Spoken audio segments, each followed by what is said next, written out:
सभी को नमस्कार।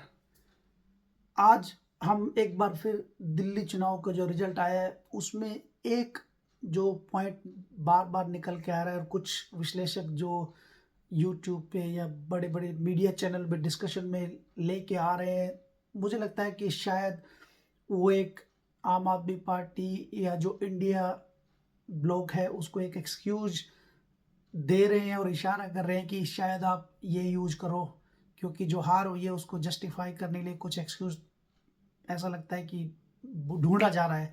तो अब जो नया जो विश्लेषण में जो एक बिंदु निकाल रहे हैं वो है कि अगर आम आदमी पार्टी और कांग्रेस साथ मिल के लड़ते तो शायद बीजेपी नहीं जीत पाती। आपको ऐसा लगता है? मुझे तो ऐसा नहीं लगता।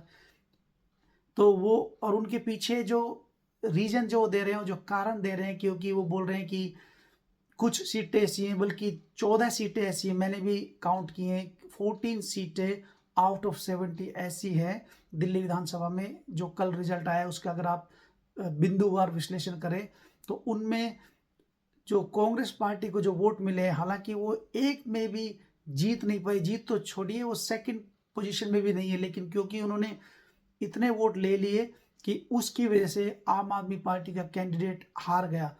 तो वो सिंपल 2 और 2 4 जो लॉजिक होता है वो ट्राई कर रहे हैं कि जनता उसको बाय करे।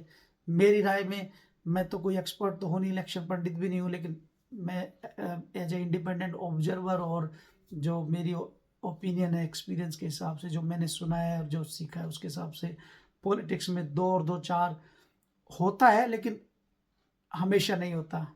तो अगर 2 और 2 4 इतना ही सिंपल होता तो इंडिया ब्लॉक में ज़्यादा दल थे, वो एनडीए से ज़्यादा थे, पार्टियाँ ज़्यादा थी, वो सब मिलके बीजेपी भले ही 240 आई जो लोकसभा के चुनाव हुए थे, लेकिन चुनाव तो वही जीते हैं। तो ऐसा होता नहीं है। तो कुल ऐसे महाराष्ट्र के एग्जाम्पल देखिए, अब 3 दल साथ थे, लेकिन जीता एनडीए। तो 2 और 2 4 नहीं होता है पॉलिटिक्स में, मैथ नहीं केमिस्ट्री देखी जाती है। तो ये जिस जो लॉजिक लगाने की कोशिश कर रहे हैं कि आम आदमी पार्टी और कांग्रेस का वोट को अगर जोड़ दे, खासकर उन 14 सीटों जिनमें हार का अंतर बीजेपी और आम आदमी पार्टी के बीच में जो हार का अंतर था, वो कांग्रेस को जो वोट मिले उससे या तो बराबर या कम या लगभग इतना था कि शायद जीत पाते। तो मुझे लगता है कि प्रोबेबिलिटी में मैं 100% तो नहीं कहूँगा कि ऐसा होता तो ये नहीं हो सकता था, लेकिन ज़्यादा चांसेज ये हैं कि ऐसा होता तो भी बीजेपी सरकार में आराम से आती। हो सकता है कि 2 या 3 सीटें ऐसी होती जहाँ पे शायद इलेक्शन का जो परिणाम था, रिजल्ट था, वो बदल सकता था। और उसमें सबसे जो क्रिटिकल सीट अगर मैं मानता हूँ वो जंगपुरा वाली, जो मनीष सिसोदिया 600 वोट से आ रहे हैं, तो उस में समझ में आता है, क्योंकि वहाँ पे जो कांग्रेस के जो कैंडिडेट थे फरहाद सूरी, वो शायद लगभग 6 या 7 हज़ार जो भी उनको वोट मिले हैं। तो अगर कहाँ 600, कहाँ 6 से 7 हज़ार, अगर मान लो कांग्रेस और आम आदमी पार्टी का गठबंधन होता तो सारे वोट कांग्रेस के जो आम आदमी पार्टी की तरफ शिफ्ट ना भी होते तो कम से 1000-1500 होते, तो शायद जंगपुरा मनीष सिसोदिया जीत पाते। लेकिन फिर उस तरह से देखा जाए तो फिर जो बचे वोट जो आम आदमी पार्टी को नहीं मिलते, वो तो शायद फिर बीजेपी को मिलते। तो इसका कोई एंड नहीं है, ये सिर्फ आप अश्यूम कर सकते हो ऐसा होता तो ऐसा होता। तो फिर भी ऐसा बोल रहे हैं तो मुझे लगा कि डिस्कशन करना चाहिए। तो पहला जंगपुरा, दूसरा जो मुझे लगता है वो केजरीवाल जी की जो नई दिल्ली की सीट है, उसमें शायद संदीप दीक्षित को लगभग 4000 के आसपास वोट मिले हैं और केजरीवाल जी हारे भी लगभग उतने से। तो कुल मिला के ये कहने की कोशिश की जा रही है कि जो केजरीवाल जी का और जो परवेश वर्मा का जो जो डिफरेंस ऑफ जो वोट्स हैं, हार का अंतर है, वो लगभग उतना ही है जितना संदीप दीक्षित को वोट मिले। तो अगर संदीप दीक्षित नहीं होते तो शायद केजरीवाल जीत जाते। अगेन किसको पता, संदीप दीक्षित जी को जो ये वोट मिले हैं वो उसकी पर्सनल जो इक्वेशन है, जो उनकी जो शीला दीक्षित उनकी मदर थी, उन्होंने जो काम किया उसकी वजह से उनको मिला है। अगर हो सकता है कि संदीप दीक्षित ना हो तो वो सारे वोट बीजेपी को चले जाते, हो सकता है प्रवेश वर्मा को मिल जाते। तो ये इसकी कोई एविडेंस या प्रूफ नहीं है, ये सिर्फ सोच सकते हो। तो इस तरह करके तो मुझे लगा कि शायद आपसे ये डिस्कशन करना ज़रूरी है कि आपकी राय क्या है। 14 सीटें कुल ऐसी हैं जो मैंने आपको बताया कि जहाँ पे हार का अंतर जो बीजेपी और आम आदमी पार्टी के बीच में वो कांग्रेस से ज़्यादा है। लेकिन कुल मिला के मुझे मेरी राय में ऐसा होता दिखता नहीं है। तो मैं उन सीटों के बारे में बता भी सकता हूँ, जैसे नई दिल्ली की मैंने बताया, ग्रेटर कैलाश एक उनमें से एक सीट है जो मुझे भी अभी भी सरप्राइज है। सौरभ भारद्वाज, जो मैंने भी कितनी बार बोला कि सौरभ भारद्वाज सबसे सेफ हैं, ग्रेटर कैलाश में जीतेंगे, और मुझे भी सरप्राइज है वो अपनी सीट नहीं बचा पाया। तो उसमें भी जो बीजेपी के जो शिखा राय हैं और जो सौरभ भारद्वाज की जो विनिंग का जो अंतर है वो लगभग उतना ही है जितना कांग्रेस को जो मिला है। जो कांग्रेस के शायद गर्वित सिंघवी करके कोई है, उनको 6,711 मिले। तो और जो सौरभ भारद्वाज है वो 3,188 वोटों से हारे हैं। तो जंगपुरा में मैंने आपको बताया 675 वोटों का अंतर, और जो कांग्रेस के फरहाद सूरी थे उनको 7,350। ऐसे ही राजेंद्र नगर से जो बीजेपी के उमंग बजाज हैं वो 1231 वोटों से जीते। दुर्गेश पाठक हारे हैं, तो उसमें भी जो कांग्रेस के विनीत यादव थे उनको 4,000 के लगभग वोट मिले हैं। मादीपुर में जो बीजेपी के कैलाश गंगवाल हैं, जो ख्याल 10,899 के अंतर से जीते हैं आम आदमी पार्टी से। कांग्रेस को भी जो वोट मिले हैं जयप्रकाश पवार को 18,000 के लगभग, तो 10,000 कहाँ 18,000। मालवीय नगर से जो सतीश उपाध्याय जीते हैं, जिन्होंने सोमनाथ भारती को हराया, उनका अंतर भी 2,000 के आसपास है। जो कांग्रेस को वोट मिले जितेंद्र कोचर को 6,700। बादली सीट जो कि बहुत हॉट थी, वहां पे लग भी रहा था कि जो कांग्रेस के जो है देवेंद्र यादव जो कि प्रदेश अध्यक्ष है शायद जीत भी पाए। उनको 41,000 वोट मिले, बहुत अच्छे वोट मिले उन्होंने। और जो बीजेपी के जो कैंडिडेट जीते हैं दीपक चौधरी, उनको 61,000, और जो आम आदमी पार्टी के जो अजयेश यादव को 46,000। तो जो जीत का अंतर है वो 15,000 रहा, और कांग्रेस को मिले 41,000। तो कुछ भी हो सकता था उस सीट पे। छतरपुर में बीजेपी के जो करतार सिंह तंवर को 80,000 वोट मिले, और जो उनका जीत का अंतर रहा 6,239। और जो यहाँ पे कांग्रेस को मिले 6,601, जो राजेंद्र सिंह तंवर थे। और ऐसे ही कस्तूरबा नगर से के जो बीजेपी के नीरज बसोया को जो अंतर रहा, जो आम आदमी पार्टी के जो रमेश फैलान को उन्होंने 18,617 से हराया, और बीजेपी को और बीजेपी और आम आदमी पार्टी का जो अंतर है 11,000, और यहाँ कांग्रेस के जो कैंडिडेट थे उनको उससे ज़्यादा मिले हैं।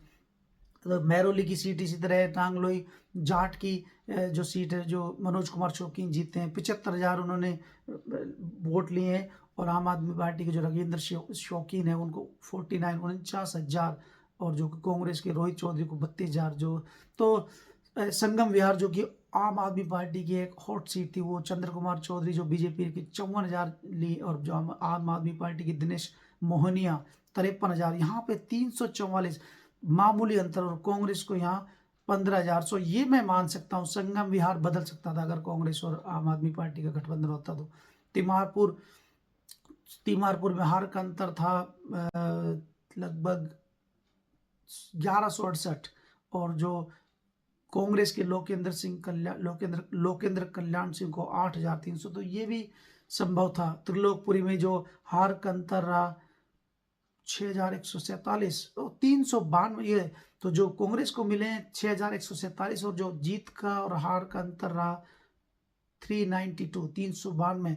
तो ये तिमारपुर की सीट भी अगर बीजेपी आम आदमी पार्टी और कांग्रेस साथ लड़े होते तो शायद नतीजा बदल सकता था। तो कुल मिला के जो मुझे जो लगता है, जो जैसे 600 से 1,000 जो वोट से हारी है उन सीटों पे आप मान सकते हो, जैसे जंगपुरा की, तिमारपुर की, और एक जो मैंने बताया संगम विहार की। 2-3 सीटें ऐसी हैं जहाँ पे शायद नतीजा बदल सकता था अगर कांग्रेस और आम आदमी पार्टी साथ लड़े होते। लेकिन आपको क्या लगता है, ऐसा होता तो ऐसा होता? लेकिन फिर अगर ऐसा होता तो हरियाणा में क्यों नहीं हुआ? महाराष्ट्र में तो साथ लड़े ही थे, यूपी में साथ लड़े। तो इस तरह ऐसा होता नहीं है। साथ आए या ना आए वो केमिस्ट्री पे ज़्यादा डिपेंड करता है, ना कि मैथ पे। और अभी रिसेंटली जो लोकसभा के इलेक्शन हुए थे उसमें 7-0 से जो आम आदमी पार्टी और कांग्रेस का जो अलायंस था इंडिया ब्लॉक के तहत जो लड़े थे वो तो 7 तो हारे थे। तो उसमें कोई इसका प्रूवन ट्रैक रिकॉर्ड तो है नहीं कि ऐसा होता था ऐसा होता तो। लेकिन ठीक है, विश्लेषण के लिए अच्छा टॉपिक है। अगर इसको कंप्लीटली आप डिनाई भी नहीं कर सकते कि नहीं होता, होता कितनी सीटों पे होता। जैसा मैंने आपको बताया संगम विहार, तिमारपुर, और जो एक और बताई मैंने 3 जहाँ भी जंगपुरा जहाँ भी मार्जिन 600,000 के आसपास है और कांग्रेस को 6,000 के आसपास मिले, तो आप मान के चलिए अगर गठबंधन होता तो कुछ वहाँ पे शिफ्ट हो सकता था। तो कुल मिला के ये तो विश्लेषण चलता ही रहेगा, लेकिन बीजेपी तो अब नए सीएम की तलाश में लगी। सुना है कि मोदी जी जब यूएस की ट्रिप से लौट कर आएंगे तब शायद शपथ ग्रहण हो, उससे पहले नाम की भी घोषणा होगी या नहीं होगी उसका देखना पड़ेगा। लेकिन पता नहीं कौन कौन नाम आगे चल रहे हैं। मुझे तो लग रहा है कि बीजेपी को किसी महिलाओं को मुख्यमंत्री बनाना पड़ेगा, लेकिन अब महिला जो स्ट्रॉन्ग जो बन सकती हैं वो तो एमपी हैं, जैसे मीनाक्षी लेखी हैं, कमलजीत शेरावत है, दूसरी जो बांसुरी स्वराज है। हाँ, मीनाक्षी लेखी अभी एमपी नहीं है तो शायद, लेकिन उन्होंने इलेक्शन नहीं लड़ा। मुझे सबसे जो स्ट्रॉन्ग कैंडिडेट लग रहे हैं वो परवेश साहिब सिंह वर्मा है, क्योंकि उन्होंने आम आदमी पार्टी का जो केजरीवाल उनको हराया। तो अगर, लेकिन बीजेपी में जब से मोदी और शाह का ही रहा है तब से जिसका नाम भी मीडिया में चला है वो तो पक्का रेस से बाहर। तो मैं तो इस बारे में अपनी राय भी नहीं बोलना चाहूँगा, क्योंकि मैं नहीं चाहता कि मेरे बोलने से कोई बाहर हो, जिसकी किस्मत में हो, जिनके ऊपर जो हाईकमान का भरोसा होगा उनको बनाएंगे। तो लेकिन हाँ, जिस तरह का दिल्ली का रिजल्ट आया वो अप्रत्याशित तो नहीं था, एक्सपेक्टेड था। लेकिन जो लोग जो इलेक्शन से पहले जो परसेप्शन बना रहे थे, उनके जो पेड मीडिया या उनके फॉलोअर थे सोशल मीडिया खासकर, उनको बिल्कुल भी आइडिया नहीं था कि ज़मीन पे क्या चल रहा है। लेकिन मैं भी आपको बताऊं, मेरे भी पिछले वीडियो देखना आप 31 जनवरी के आसपास 2 या 3 को मैंने भी बोला था कि आम आदमी पार्टी आगे है। लेकिन जब मैंने लास्ट वीडियो बनाया 3 तारीख को, तब मैंने बोल दिया था कि बीजेपी 45+ टच कर चुकी है वोट परसेंट, और आम आदमी पार्टी लगभग उतनी है, लेकिन बीजेपी ज़्यादा सीटें लाएगी, क्योंकि आम आदमी पार्टी की कुछ जो सीटें उनमें बहुत ज़्यादा वोट आने वाला है। ऐसा हुआ भी। अब आपको जो वोट शेयर का जो डिफरेंस है 45.85 + 43, तो बीजेपी और आम आदमी पार्टी के जो लगभग 3-3.5% का गैप है, लेकिन रियलिटी में वो ज़्यादा है। क्योंकि उसलिए गैप कम दिखता है आपको कि जहाँ 7 से 8 सीटें ऐसी जहाँ पे वो बहुत ज़्यादा हाई मार्जिन से जीते हैं आम आदमी पार्टी, तो टोटल में वोट में तो ऐड हो ही रहे। लेकिन अगर आप स्टैगर्ड देखोगे, इंडिविजुअल सीट पर जाके देखोगे तो बहुत ज़्यादा फर्क है। तो 48 तो बहुत अच्छा मार्जिन है। बीजेपी का वनवास खत्म हुआ है, अब उम्मीद है कि अच्छा काम करेंगे। तो अब अगला जो वीडियो बनेगा वो तब तक हो सकता है कि दिल्ली के सीएम की घोषणा हो जाए, तब उस पर बात करेंगे। तब तक आपने अपना ध्यान रखिए। अगर आपको वीडियो पसंद आया तो लाइक कीजिए, शेयर कीजिए, सब्सक्राइब जरूर कीजिए, क्योंकि इससे मुझे एनकरेजमेंट मिलता है, मुझे प्रोत्साहन मिलता है और मुझे नए नए वीडियो बनाने में अच्छा लगेगा आपसे जुड़कर। तो मिलते हैं अगले वीडियो में। नमस्ते, जय हिंद।